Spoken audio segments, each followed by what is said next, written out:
welcome everybody. We are delighted to welcome you to a webinar about Quand Awards, the 2024 edition. My name is Alejandro Iniesta. I am representing France in a wonderful competition that represents the best of the best around Europe. More later on about what the regions of the competition. The important thing is that this is a webinar intended for all students that have registered and maybe some university professors that are curious about the Quand Awards, so that you can learn as much as possible about what is attending you. Now you registered. Now we need you to focus and write a very interesting paper so that we can have a winner. And the whole intention of this is to make it as interactive as possible. So if you have any questions, feel free to ask them on the Q&A section, which is normally somewhere in your screen. It depends on how you're connecting. And we will answer all these questions as we go along. We are going to talk about very different things today, but we will try to be as brief as possible. We will go have a very short overview of the Quand Awards, then go through the timeline and milestones. This is particularly important for you to know what lies ahead, what you want to concentrate on and when. Then we will have a focus on the judging, what you need to know about who will win the competition according to what criteria. Then some key benefits about the competition. And we will have one of the winners of last year with us, Louis Briand, who will talk about his experience. And then we will discuss a little bit what you can get from the competition with the digital badges and the ceremony as well. Without further ado, let me talk a little bit about what the Quand Awards are. In a nutshell, this is an individual competition. We have had some questions about university students that want to do that with their friends and family. Unfortunately, no, this is just one person that has to submit the paper, but it's open to any university students that wants to write a quant paper. You don't therefore need any CFA membership, or you don't need to be a CFA candidate. Although I must say that around the table, most of us are CFA charter holders. So we encourage you to study the CFA, but it is not required to participate in the Quand Awards. Even though this is a CFA competition, some people might know about the research challenge. This is actually a pan-European initiative, which is organized and financed by 8 local CFA societies. CFA societies are local associations that work with CFA charter holders on their own market. So basically, this is something bottom up. And you can see the names of all the societies that participate this edition. We have Belgium, France, Ireland, Istanbul, Italy, Netherlands, Norway, and Spain. So this is really 8 countries, 8 different zones that will present students. And so we can be proud to say that it's a really pan-European initiative. So whoever wins, actually, we can say it's like the Eurovision. It's the best singer in Europe. We can say that it will be the best quant student of the year in Europe. The important thing for you students, and if there's any university professor in the webinar as well, you have to submit original quant research, meaning that it's something that it's not ChatGPT generated. Although I must say that I expect people to use ChatGPT at a certain point. Maybe, I don't know, if you get a big memoir or a thesis and you ask ChatGPT to write 5 to 7 pages, excluding appendices, ChatGPT will do a good job. But the research has to be original. And the key thing here, and this is something that I can't stress enough, you have to focus on the practical applications and not on the technique. Most of you are students and you tend to explain or over-explain the model, how you use it. We are more interested on the practical applications here. So this is what Quand Awards is in a nutshell. The timeline and milestones, the registrations are over. So all of you have already registered.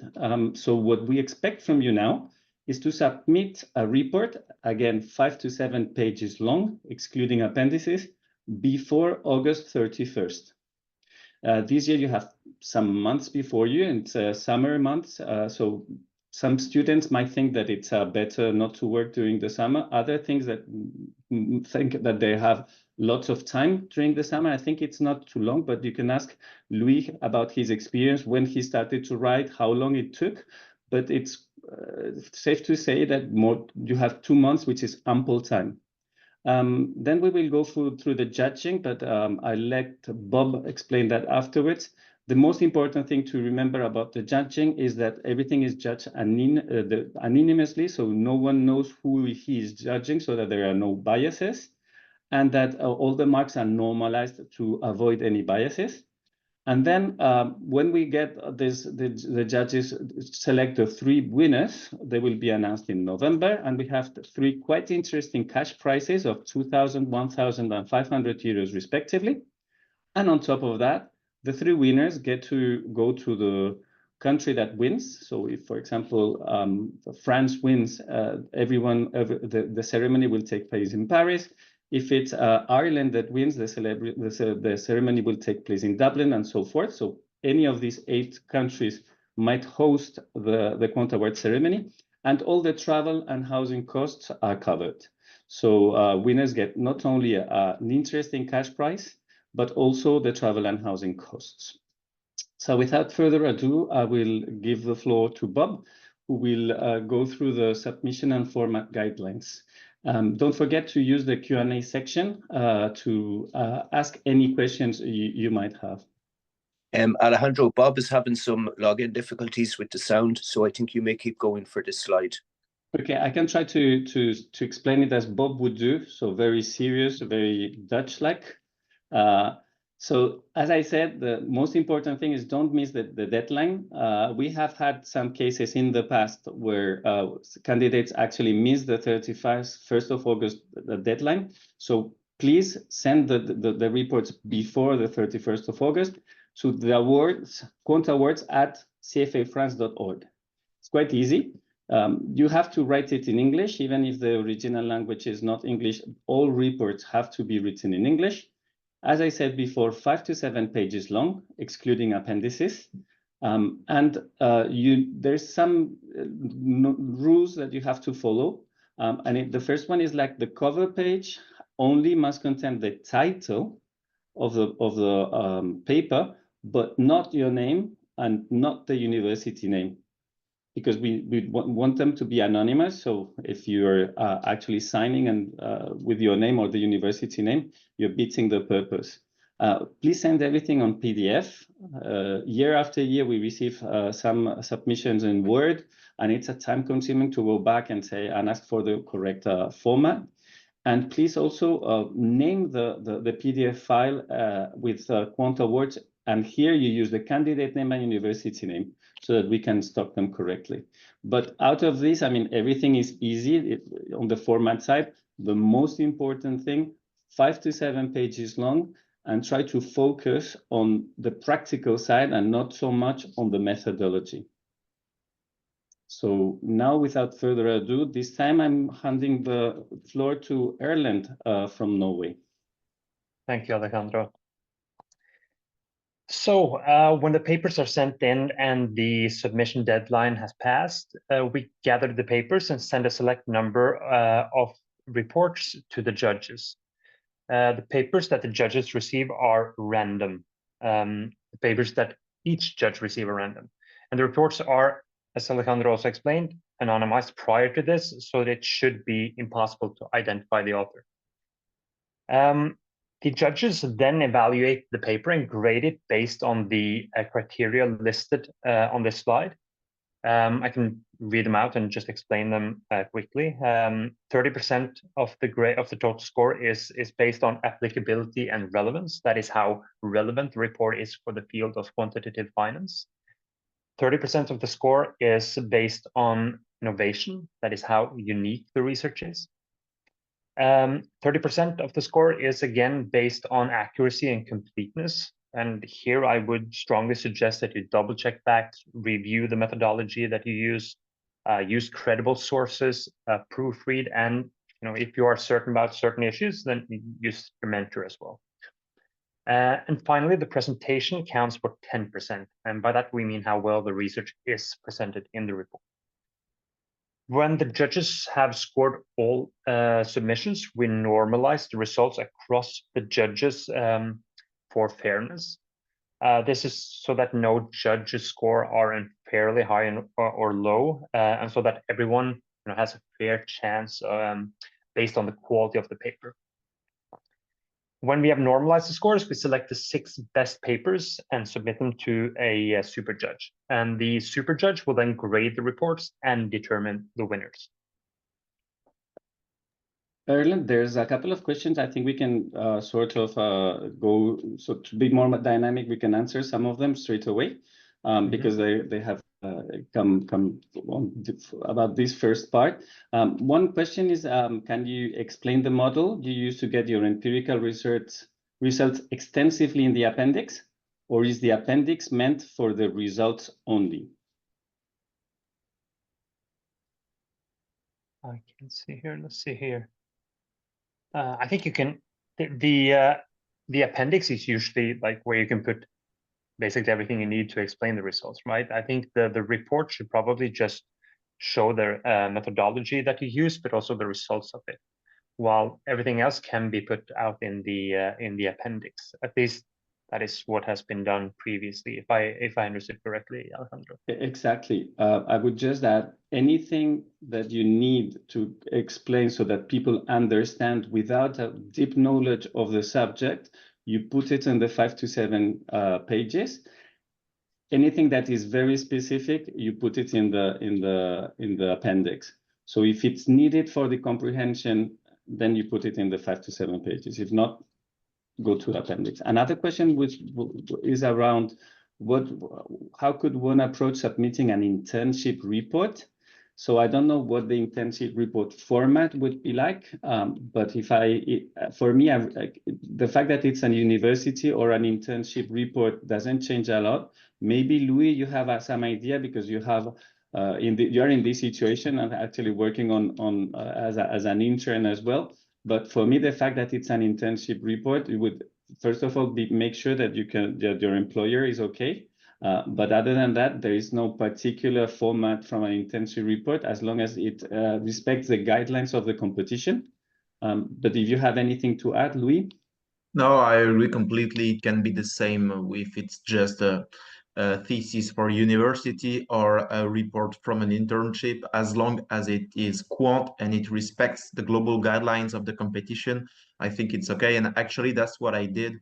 I did my internship report, and it was also used for my university report and also for the CFA Quant Awards, shaped in different manners, but in the same overall. Exactly. So that's why I was saying that you would be a good example of someone that actually submitted an internship report in a way, but adapted to the format of the Quant Awards. There is a question also on the topics that you need to cover in the report, or we can choose your own topic. So I see 2 questions here. There's one question on the topic. The topic of the report, the Quant Awards report, always has one overarching topic. That is you that have to choose it.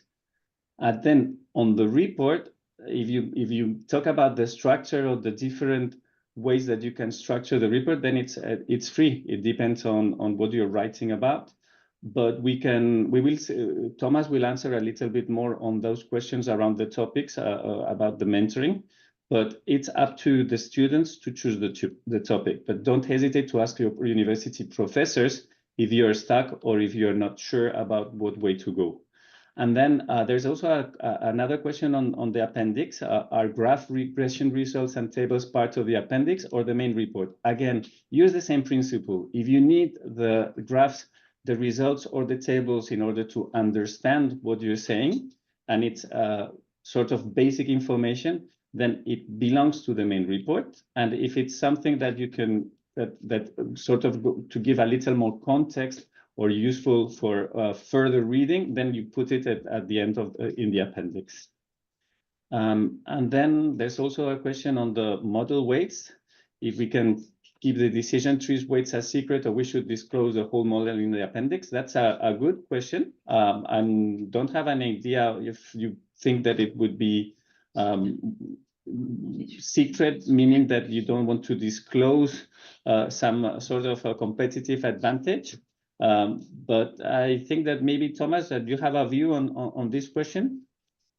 Yeah, no, I'd agree with that. Again, like the principles of this, if it's needed to explain, but I'd always follow the principle as the report itself is 5 to 7 pages long.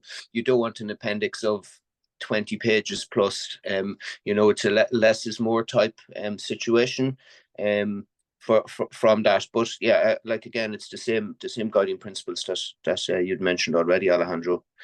But if there's a specific query on that, maybe it would be something for the mentoring section and as part of that resource that's available. So great, thank you very much. So thanks for your questions. I'm going to give the floor back to Thomas actually to talk about the mentoring. Thank you, Alejandro. My name is Thomas Plunkett. I represent CFA Ireland, and I'm going to introduce the mentoring section. So mentoring is an initiative that we introduced last year, although there was limited uptake with this resource. So I would encourage you to understand what's available and to access this if you do have questions.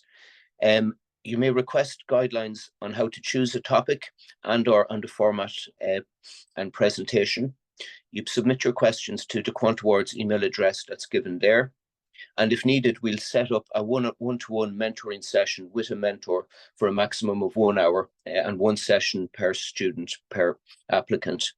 So the students, the kind of guidelines around this is that you should only require mentoring if you're fully committed to submitting a paper. So all of you have registered, but we do see people drop off and not submit a paper by the 31st of August. So I would encourage you that it's only if you're serious about submitting a paper that you access this resource. Ensure that you have your questions thoroughly prepared beforehand and have the final idea and decision about the topic before you go on to the one-to-one. Again, we can guide you if you send an email through, and this resource is available. And just to note as well that that you do not request mentors for topics out of the scope of the competition. For job offers or anything similar to that we just stick to these guidelines, stick to the Quant Awards competition. And the mentors themselves, they will offer guidelines about how to choose a topic. They do not favor a topic, however, they will remain objective. They cannot review the paper or give feedback before the actual submission, and they do not work alongside any of the students to co-produce the paper. So there needs to be that distinction between mentor and student. The student really has to come up with the idea and the framework and present, but the resources there to help you get the final paper produced without any specific input related to the topic by the mentor. But again, guidance is there, and just to make sure you're aware of the distinction between. If you can move on to the next slide, please, Alejandro. So one of the benefits is digital badges that can be displayed on your LinkedIn. So as you can see, the 3 winners, which were Norway and France in 2nd and 3rd place last year, receive winners' badges. And then for anyone who submits a paper gets a contender badge. So this will indicate, and as this competition is grown to more of a pan-European competition, as Alejandro was mentioning earlier on, it's important that employers will be able to recognize your participation in the competition, especially as we hopefully grow it further. If you can move on to the next slide, please. So just going to briefly look at the past winners. So Norway won last year, as I said, with France in 2nd and 3rd. 2022 was Trinity in Dublin, and the other universities are mentioned for 2021. So I'm very pleased to introduce Louis Briand, who was 3rd place winner last year with his paper, Single Factor Modeling, Building a Financial Stress Index, and he will talk you through his experience of the Quant Awards. Thank you very much for your time. Thank you, Thomas. Hello, everyone. So as Thomas said, I'm Louis Briand. I was among the 3 winners for the last year edition. And just to begin with my topic, I chose to work on the quantification of the market stress upon global markets. So I won't be too long on my topic, but feel free to ask questions if you have any. I will just tell you how I choose my topic because I feel it's probably an interesting question that you probably ask yourself. So I chose it because I was already studying this topic for my master thesis. So I decided to develop another approach, more complementary to my approach for my university and more business oriented since it was for the CFA Quant Award Challenge. So I dedicated a few weeks working on it, but I already had a basis from my master thesis. And most of the time was dedicating, of course, you could probably guess it, to coding and also to theory and produce some interesting charts and materials for the paper. And I told about my topic with my manager because at this time I was in my internship after my year of study in NSA. And so my manager gave me some advice and helped me develop my topic and make probably the good decisions. And about after I submitted my articles, like in November 2023, I learned that I was among the 3 winners. So it was very rewarding, of course, to be among the 3 winning paper. And a short time after, Alejandro and Roxana got in touch with me for shooting a quick video to talk about our experience, but also, of course, of the paper. And it was a great opportunity to communicate around the CFA, and it's of course published on LinkedIn, so it makes good advertisement of your work, and it's a very good exercise. However, not an easy one, but still a very educative exercise that I would recommend to any people, and especially to students, because it's the moment of the career where you need to be seen, especially on LinkedIn and this kind of platforms. And a few weeks or months later, I went to Oslo to Norges Bank Investment Management, the biggest pension fund in the world, and to present my work in front of a diversified audience of practitioners, but also of academics.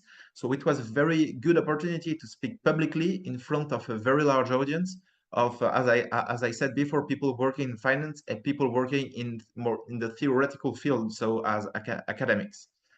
And overall, the competition brought me several things. First, and kind of obviously, I think I progressed a lot in the mastery of my topic and in my ability to write it down to make it as clear as possible for anyone reading it. Secondly, it brought me a lot in the field of presenting my work because doing it in English on a scene in front of a large audience, it's was not used to this kind of presentation, and I learned a lot about it. And finally, it brought me a lot of connection with CFA members, with other students competing, but also with the jury. And for instance, Alejandro, Roxana, that is not here today, they were very benevolent with all competitors. They delivered us some advice on the work, on the presentation, but also on the overall career. So it's very valuable advice that you can receive and connections, very precious connections you could make in this competition. And just to finish in a few words, I would like to give you some insights based on my own experience. I thought a bit about this insight, and I thought about 3 main advices that I could give you. I think first and foremost, once again, it was the topic of a few questions, so I guess it will interest you. It's how to pick a topic. I think that the most important thing is to pick a topic of interest to you and not necessarily a trendy topic likely to please. So if you're interested in ESG, if you're interested in machine learning or private assets, it's very trendy topic, so please go ahead. But if you are interested in some other topic in which one you have a deep interest, you feel you have some knowledge and things to say, please don't hesitate, because the jury will feel that you are interested and that you have knowledge in your topic and you worked a lot. So I think it's the most important advice I could give you based on my experience, of course. The second advice I could give you is to dedicate a significant part of the topic, Alejandro told it before, but to applications, because it's a quant award, but it's more business oriented to the buy side, I would say, and it's important to be solid on the quant aspects, on the theoretical aspects. But I'm not worried about it. I guess that everyone will do a great job on this part. But the most challenging part is to make applications that are easily understandable even eventually for non-quantitative people, because I think that the good quants is able to make something very difficult looks easy. So I think it's in this way that you should dedicate a lot of energy to make applications. When you read the application, you understand the purpose, you understand why there was like 4 pages of theory before, and here you get the results, and we feel that you are able to present it in public tomorrow if you had to. So for me, this is a precious thing, and things must keep balanced between theory and application, as in every quantitative work, actually. And my final advice is more about the form of your paper, is to build a coherent and comprehensive bibliography, because I think it sends a very good signal if the jury sees that you are aware of the literature around your topic, that you read a lot of previous articles of research, of maybe applied research or a university research.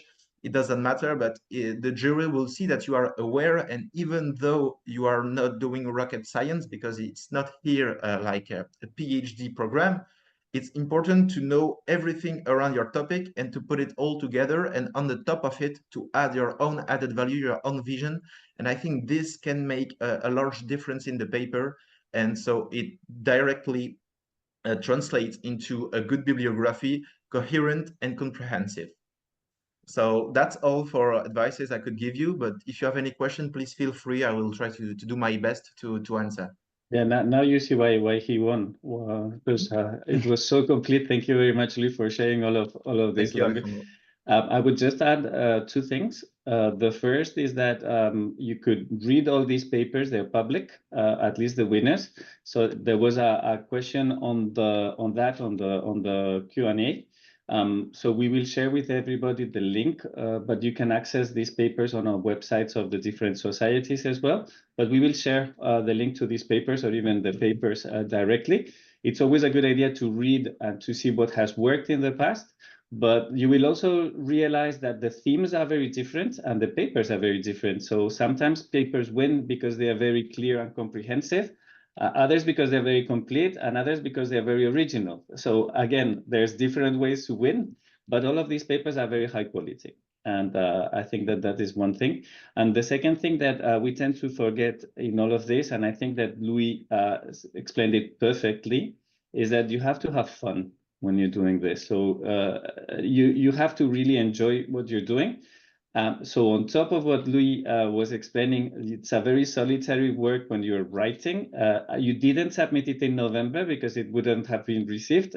You submitted it before the 31st of August. Yes, but the results were in November. But once you win, let me tell you that you have fun. So that's why I want Erlen to explain a little bit what goes on the ceremony, and also Louis, if you can share what happened as well, because this is something that is an overarching trend, is that there is a very diverse group from a lot of countries, and we are all here to support students that want to make a difference with the papers, but afterwards as well. And this community, we do have fun. So it's a good. And then very serious 2 questions. One is, should we have literature review in the paper? Again, yes, but in the appendix. Only if there is some mention that is necessary for the understanding, you keep it in the report. And then another question was on he's a CFA candidate who's cleared level 1 and level 2. And he wants to know if he can pick a topic based on his work experience and the knowledge he achieved from CFA level 1 and 2. I say that this looks like a very good plan. If there is knowledge that you have acquired and you have experience, as Lou explained, it's always better. If you want to add something on that, but yeah, I think there's no problem. And the question from Damon is, how can you rate whether the paper is quant finance level? For example, can you assume that if you completed a master thesis for a quant finance course, is econometric quant finance enough? Yes, it's quant and econometric enough. But as Louis said, this is something that we are witnessing. There is the old econometric versus the new econometrics based more machine learning versus the traditional models. This is something that we are seeing. But yeah, I mean, the old models still work. It's always what you're studying. So for sure. I think that we've covered all the questions. So without further ado, we'll go and talk about the ceremony, and then if we can cover a couple of more questions if need be. Perfect. Thank you, Alejandro. And thank you, Louis, for your sharing your experience from last year's ceremony. So the CFA Quant Award ceremony is held to celebrate the winners of the competition, and typically the ceremony itself lasts for, I would say, a full working day, so from between 9 to 3 or 9 to 4. And usually we have industry experts who discuss relevant themes within the field of quantitative finance, and we also have the student winners presenting their reports. This is usually, or always, I would say, followed by dinner for the organizers and the winners, sometimes also the sponsors. And trip and housing, of course, up to a certain amount is covered for the winners of the competition as well. So you will get to travel and live during your stay there for free. I would say that the ceremony is a very good place to network. I think Louis can probably attest to this. It's a great place and way to showcase your talents. You will get a lot of visibility, both for yourself and your school. We, as the organizers, we tend to market this quite heavily on LinkedIn. We aim to give the winners quite a lot of, I would say, deserved attention. And for your first job or second, for that matter, it will clearly be positive, and it should certainly help you in your career. As was mentioned, Norway was so lucky to get to organize the ceremony for last year's winners. They were from BI in Norway. We collaborated with Norges Bank Investment Management, which, as correctly said, is the biggest or the largest sovereign wealth fund in the world. We got to hear how they use both AI and quantitative methods in the management of the fund. And they got to listen to the papers of the students. And remember, when you present these reports, you probably know way more than 90 to 95% of the audience. So you are experts as well when you present these your findings. So yeah, I think it was a great experience. We had a lot of fun. Fantastic venue, great networking. The winners got a lot of positive feedback, and I think the dinner as well was a huge success.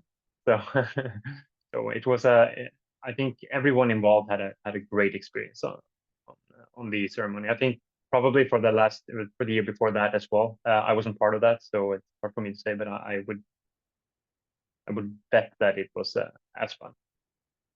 Do you have anything, some sort of a souvenir or an anecdote about the ceremony or the post-ceremony?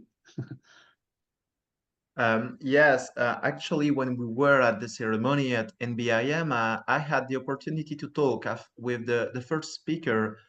Sorry, I cannot remember her name, but it was a lady. She was talking about quant method, quant models, and I was very, very interested in what she was presenting, because actually the part 2 of my master thesis was using the same model, not the one I sent for CFA Quant Award, but the part 2, because the thesis for a university has to be a bit longer. And it was treating exactly the same topic. So I went to her and we talked a bit together. Fortunately, she spoke like 6 languages, if I remember well. So she was fluent in French. So it was easy to chat with her. And I told her that we were working on the same model. And she told me, please send me your thesis. I will read it and make you a feedback, and we can have a call or something like this. So I sent it to her, and we talked a bit about my work. So it's, I think, a good example of what kind of connection you can make. And it can be very useful for the future, and especially for students like us.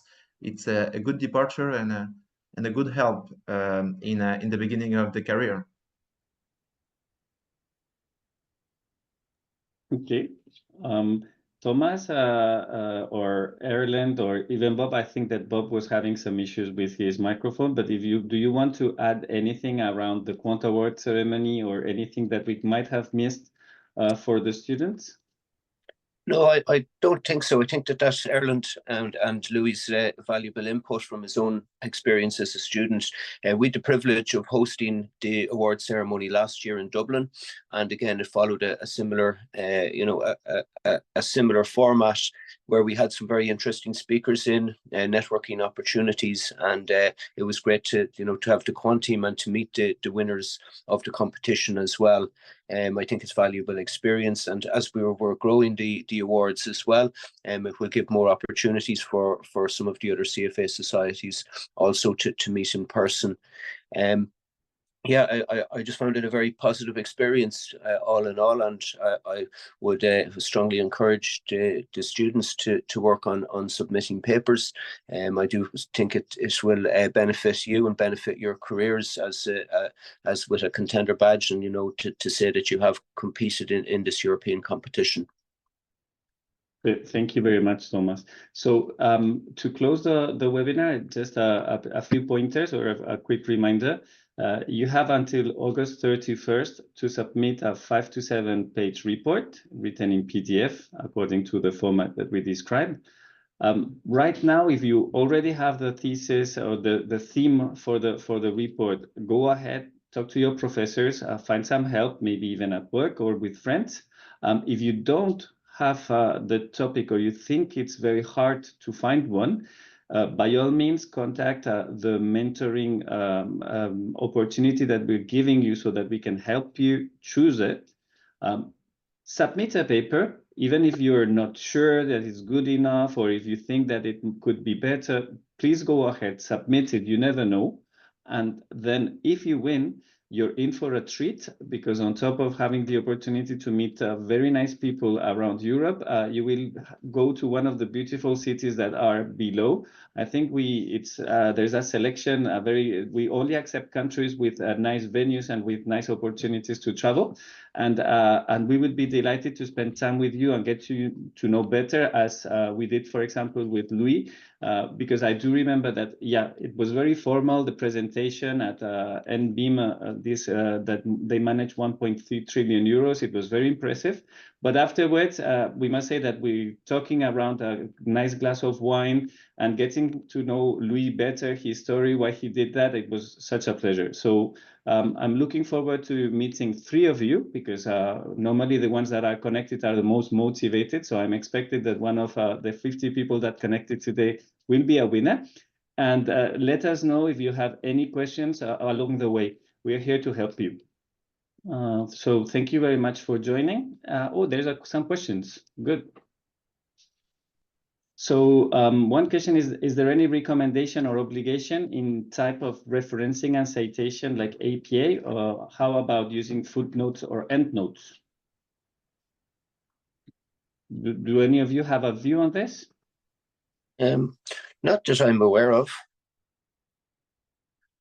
From an obligation, like obviously you'll need, as part of your appendix, you would reference, but about using footnotes or endnotes within the actual, is this within the actual 5 to 7 pages?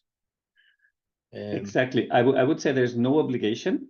No, I would agree. But if there is a recommendation, stick to what we said before.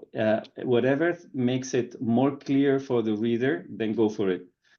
I'm a big fan of footnotes, for example. It's my style, but not very lengthy footnotes, because that means that if the footnote is too lengthy, it should be in the appendix. Did winners or participants receive publication proposals from financial journals? Not that I'm aware of. They were published in the university paper, yes, that I'm aware of. But maybe we are just missing the best Quant Award paper ever that will maybe be published, but not for the time being.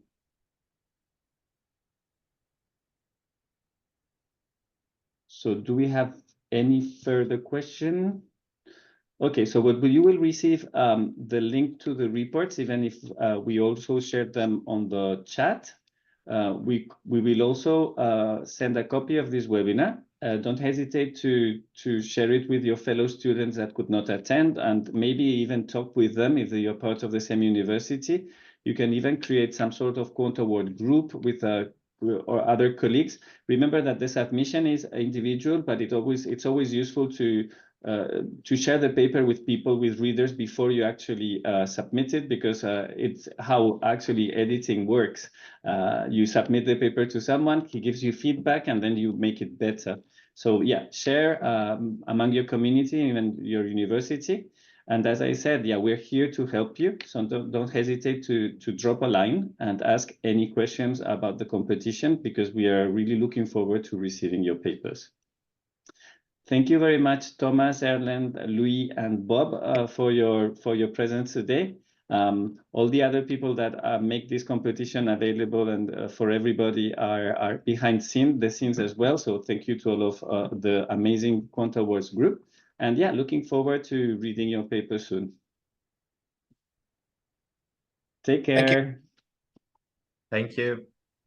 Bye.